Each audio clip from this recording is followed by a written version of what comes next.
I topped up the fuel in the marina, and now we are sailing out of here on our way to Barcelona.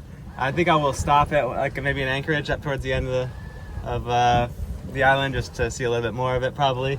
Maybe walk around, do some swimming. It's kind of warm. But then it'll be overnight, probably 150 miles, something like that, maybe a little less, sailing to Barcelona. We are absolutely smoking this, here's a Beneteau. I guess he's towing a dinghy, but come on. The lighthouse.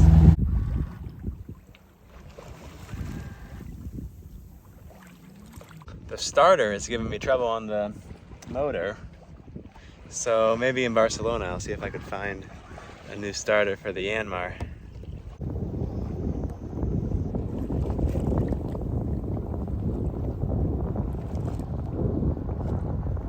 Gotta be a jet skier.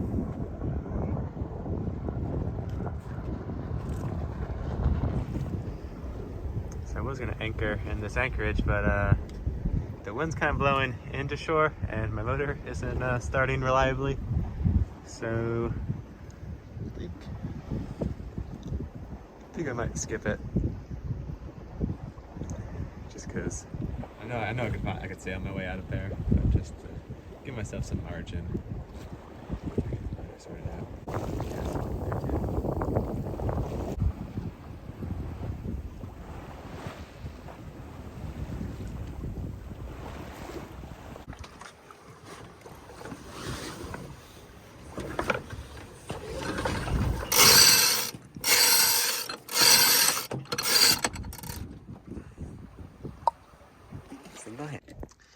Something about this island. I like it. Got a good lighthouse, got a good pointy feature over here. Like, good distance from another island. I give it a 8.7 out of 10. Day number 2 of sailing to Barcelona.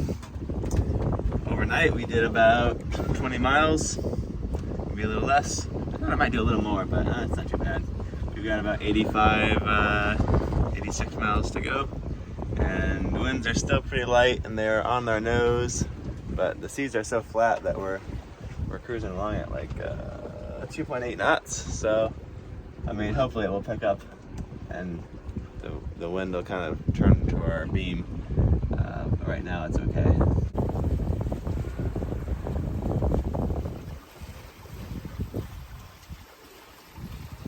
Conditions are picking up, so I'm closing up my hatches here.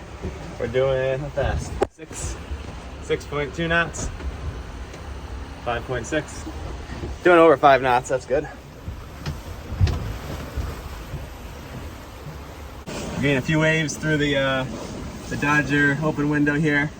I debated putting it back in, but it's still so hot out. I think I'm just gonna leave it open. It's nice to have the airflow. I'll take it in wet. It actually feels pretty good.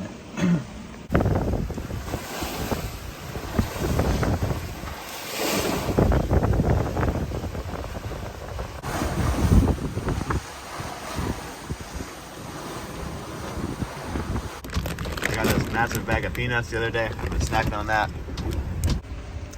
Great boat snack. But I had to furl the jib just a little bit because we were getting a little too uncomfortable. But we're going straight towards Barcelona. I don't know, 60 miles to go maybe. Every once in a while I get these like double-sized waves and they'll just like, whoosh, bam, right over the boat.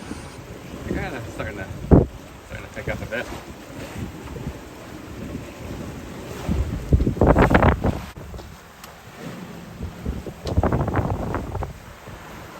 Winds are calming down a little bit. They got up to about 20 knots. So I put but now they're back down to probably 15. So I put the rest of the sail out and rolled the rest of the jib. If they lighten up a little bit more, I'll put the rest of the mainsail up too, and then we'll really get going fast again. But we're doing 6 knots, so for now this is great. Nice comfortable motion. The waves are still got a little bit rolly, but we're moving through the water fast, so it's not really a problem. It's like 5 ferries passed us all at once.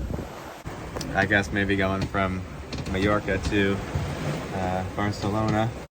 Here's a picture of our track so far, just to get a sense of where we're going. And looks like we're more than halfway there. And then when I get there, I'm just kind of looking at this Navionics app, and looks like there's a marina there. We can give that one a try. The wind died, so I turned on the dreaded motor. We got the sail just kind of reefed down to stabilize us a little bit. But hopefully the waves will die down. They were 3 feet, and now they're down to about 2. So the smaller those get, the more efficient we can kind of motor. And just about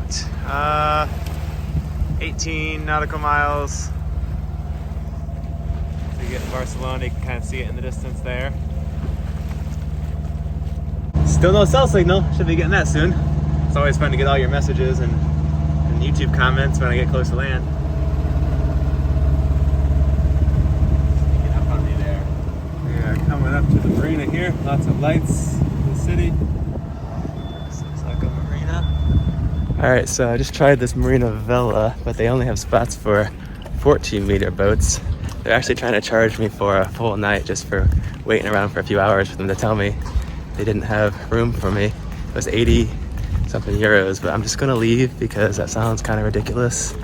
Okay, I had gotten my boat and they threatened to call the police, so in the US I would have left, but I've just paid it. Alright, just leaving this Marina Vela. Not a big fan of them. They're really annoying to work with. And then threatened to call the police on me when I wanted to leave. I just paid their waiting fee, I guess. Which they didn't have a waiting fee, that was the problem. They were trying to charge me for a full night at 80 or 90 euros or something. For just an hour while I waited for the office to open so I could find out that they only served 14-meter boats and up. It's so stupid.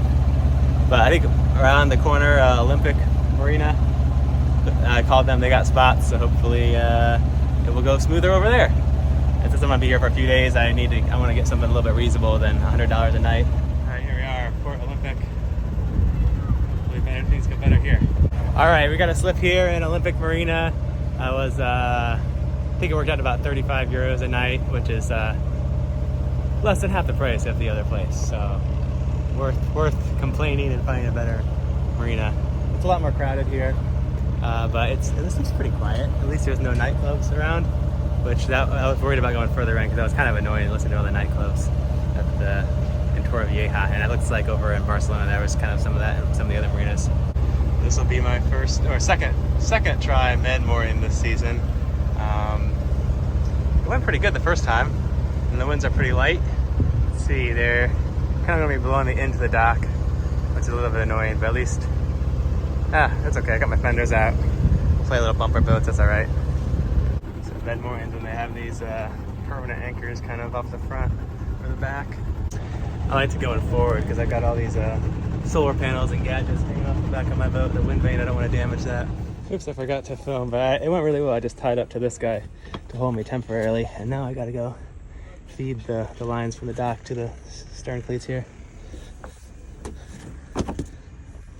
All right, so I'll just run this line back. We got our 2 stern lines, one on here and one over here. I mean, that went pretty well. The idea of that always intimidated me. I thought more places they had to use your own anchor. Maybe they have more like this, actually. Once I had to use my own anchor at a marina in Hawaii because they didn't have I don't know, they were short a line or something. But I think I like that actually more than going through the post, because the post you have to like catch the post as you're coming in. This way you do everything at the front and then just drag it back. As long as there's a boat on either side to kind of guide you in, it's actually pretty easy. So I'm back on top of the mast. I just replaced the wind sensor from Calypso. I got the reps out here on my boat. Hopefully this one works. It seems like everything that gives me trouble is always on the top of the mast. But I'm really excited to get this, if this would work again, because it's very useful. Looks like it's connected and charged. Looks promising. We're having some antenna issues maybe, but this one seems to have a strong connection. So we'll test it out and see how well it works. I really like having the anemometer because when the wind dies, I usually just go to sleep, but this way I can set an alarm so I know when the wind starts, so I have to start sailing again. So I just wanted to give an update on my second Calypso Win instrument. Unfortunately, this one seems to have all the same problems as the original one they had sent me. Just unreliable connection, disconnects pretty frequently, and also this one also is not showing the correct wind direction. It seems to be kind of random, and then even the wind speed is kind of questionable. I've kind of compared it to my handheld manometers, and it doesn't quite match up. Also, the app hasn't been updated. They were supposed to make a few fixes, so until they're able to sort those things out, I would probably steer clear for this for now. I do like the idea of it. I think it's a great concept. I'd like to try it if they can get it to work. So, and maybe if they can send me a third one that works, give it another try. But the way it is now, it's just too frustrating. I'm gonna take a look at the starter today. I think I have to take the alternator off to get to it. It's like back there. So it's been having trouble starting for the last year or so. Like the solenoid, it clicks a few times, or sometimes it doesn't click. It's almost always started eventually. Sometimes it just takes like 10 tries, or I gotta come back a few minutes later and try it. Okay, so we got the alternator removed. There's all this black stuff. I think it's from the belts. I don't know, maybe it's like misalignment in the pulleys. If anybody has any suggestions for how I can make the whole motor stop getting covered with this black stuff, or maybe that's just the way it is with these, I don't know. This is the solenoid, and then the starter's right underneath it. Yeah, yellow wire down at the bottom here. This one here that goes to nothing, so I just labeled that as nothing. Again, the yellow one I removed, that goes there. Coming back here, we have a red and blue with a plug, so I'm gonna undo that. That looks like it goes to the alternator at the bottom here.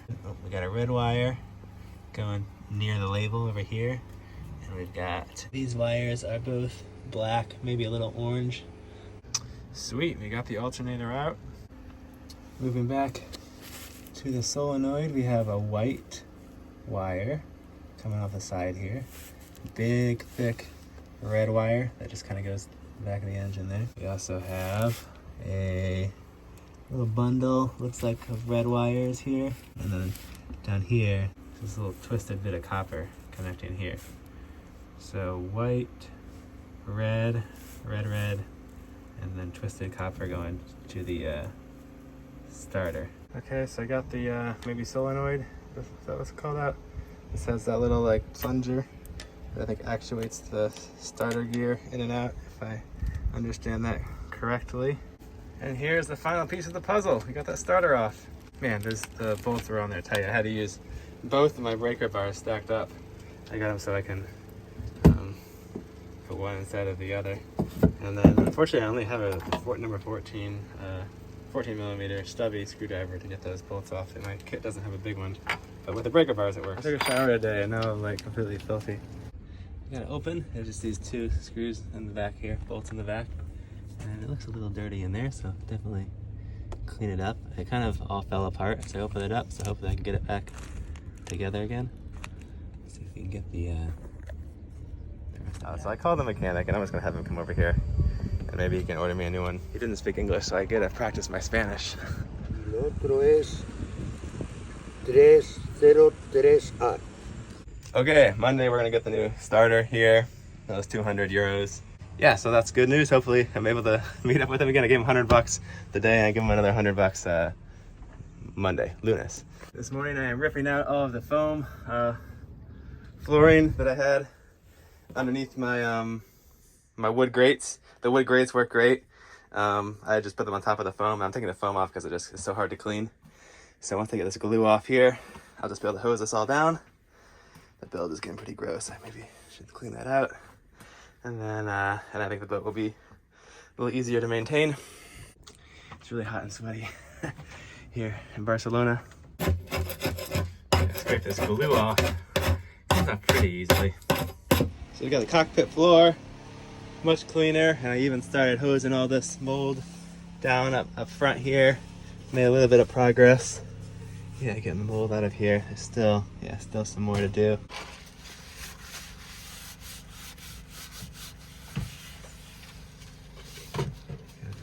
Maybe Adelie can help me a little bit when she gets here. But next I'm going to do is I'm going to glue on my next, I got a second one of these hull shields from the Hull Shield company. There, it's the electric ultrasonic anti-fouling. So we've got one on that side. We'll put a second one over on this side, a little bit towards the front of the boat. And I did notice a little bit of marine growth last time I was swimming underneath there. So hopefully this will put a stop to that. Just gonna dig out the JB weld. Here. Yeah, it's hot here. Okay. Some JB weld, mix this up.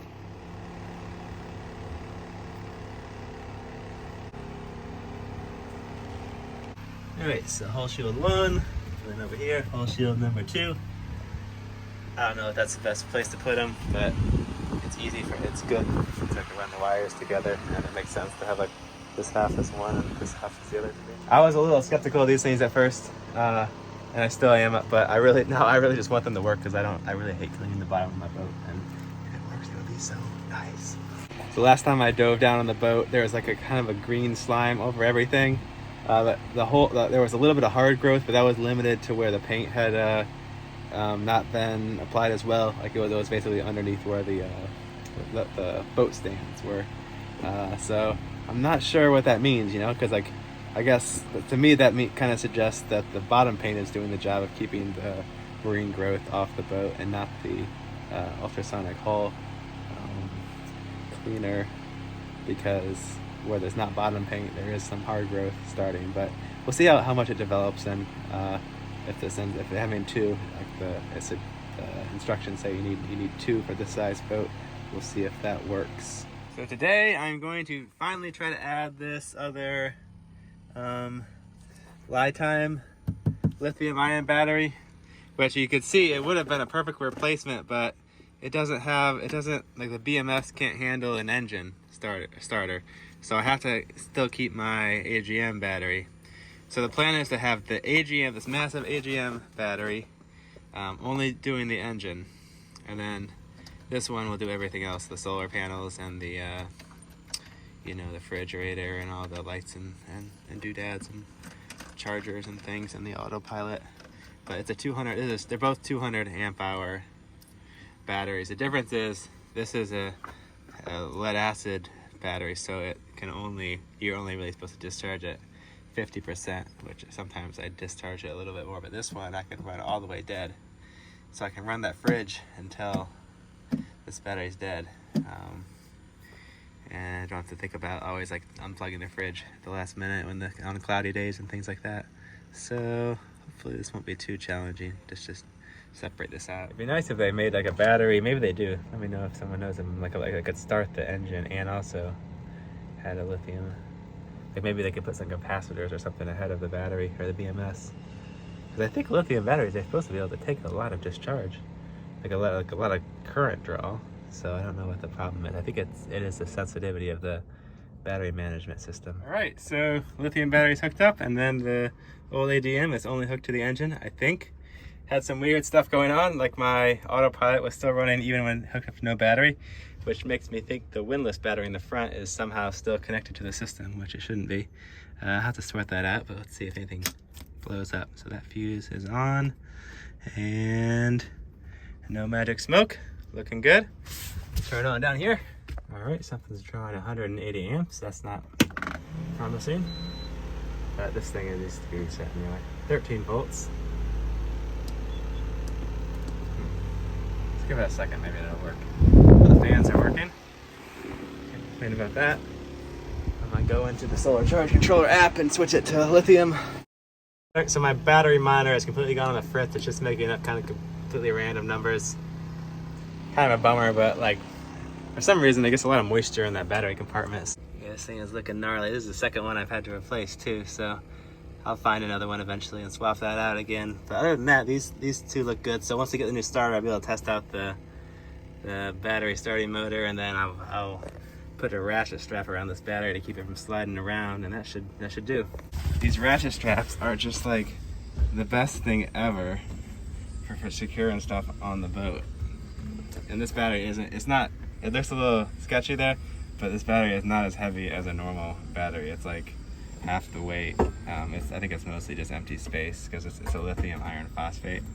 So I don't think that's going anywhere. This one, however, is heavy, and that has a super heavy duty box my friend Dave made for me, which is holding up awesome.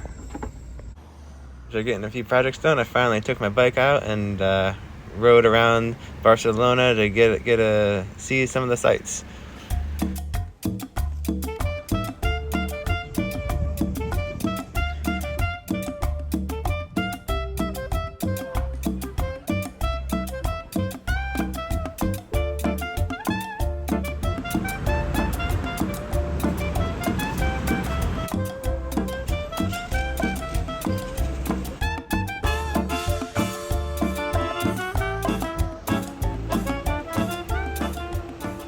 We got a new toy.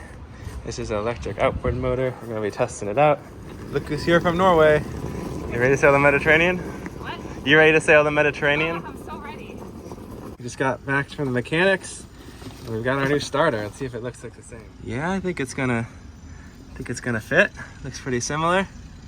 Okay, starter's wired up. Got the alternator wired back up. Cleaned it off a little bit. Okay, I think we got it all situated. Belts are good. Yep. So turn the key and then hold and press the button until it turns on. Yep, that button. No! So this is how we can start the motor and try to figure out what's going on. So you see the solenoid there. I just gotta short these wires with a screwdriver and let it sparks.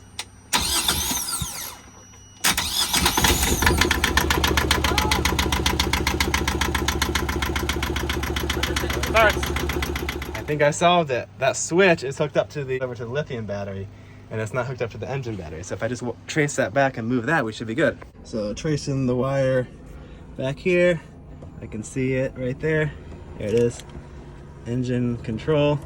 Just gotta move this to the old battery. This will be my engine battery. This will be my house battery. Okay, engine control. All right, Annalene, moment of truth. Okay. Are you ready? I'm ready.